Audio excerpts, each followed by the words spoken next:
శ్రావణ మంగళవారం కథ చెప్పేటప్పుడు ఈ కథని ఈ చెప్పేటప్పుడు జ్యోతులని వెలిగించి అంటే వారికి వారికి ఏమి ఆనవాయితీ ఉందో సాధారణంగా ప్రతి వారికి కూడా ప్రతి ఇంటి పద్ధతిలో కూడా మొదటి సంవత్సరం 5 జ్యోతులు ఉంటాయి.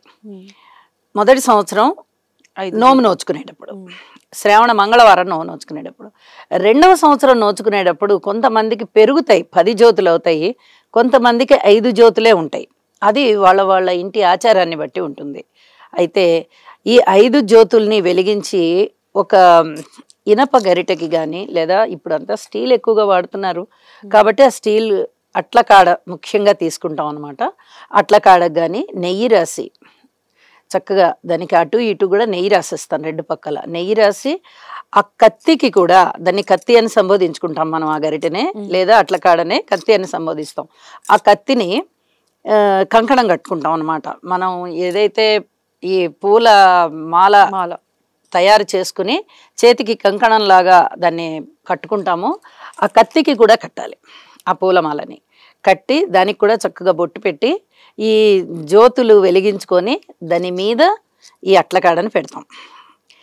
ఆ మంటకి నెయ్యి రాసి ఉంటాం కదా అటు ఇటు 2 పక్కల కూడా, అది చక్కగా మసి పట్టినట్టుగా అవుతుంది. అంటే అందరికీ అర్థమయ్యే భాషలో చెప్తున్నాను కానీ మనం మసి అనకూడదు. ఇది ఒక పవిత్రమైనటువంటి కాటుక అనమాట. కాటుక దాన్ని స్త్రీలు కొంగు బంగారం అంటారు. అది కాటుకలాగా తయారవుతుంది, కళ్ళకు పెట్టుకోవడానికి వీలుగా ఉంటుంది. అది కంటికి చలవ, ఐశ్వర్య వృద్ధి, అలాగే సౌభాగ్య వృద్ధి ఇవన్నీ కూడా ఆ కాటుకలో అంతర్లీనంగా ఉంటాయి. మనం అది వాడితే మనకి సౌభాగ్య సిద్ధి అని ఆ శ్రావణ మంగళవారం నాడే చేసుకుంటాం ఇది. ఇక మరుసటి రోజు కానీ ఇతరత్ర ఏ పండగలోనూ ఈ ప్రాధాన్యత లేదు, ఈ కాటుక చేసే ప్రాధాన్యత లేదు. ఈ శ్రావణ మంగళవారాల్లో మాత్రమే ఉంటుంది. కాబట్టి ఆ కథ చెప్పుకుంటూ సుశీల కథ చెప్పుకుంటాం అనమాట. ఆ సుశీల కథ శ్రావణ మంగళవారపు నోము కథ అనమాట. అది చెప్పుకుంటూ కాటుక పట్టించి దానికి అంత కాటుకలాగా ఆ నెయ్యి మొత్తం ఈ వేడికి అతుక్కుపోయి ఉంటుంది అనమాట కత్తికి. ఆ కాటుకని వాయినంలో దాన్ని కూడా పెట్టుకోమని చెప్పి ఆ కత్తిని అందిస్తాం అనమాట.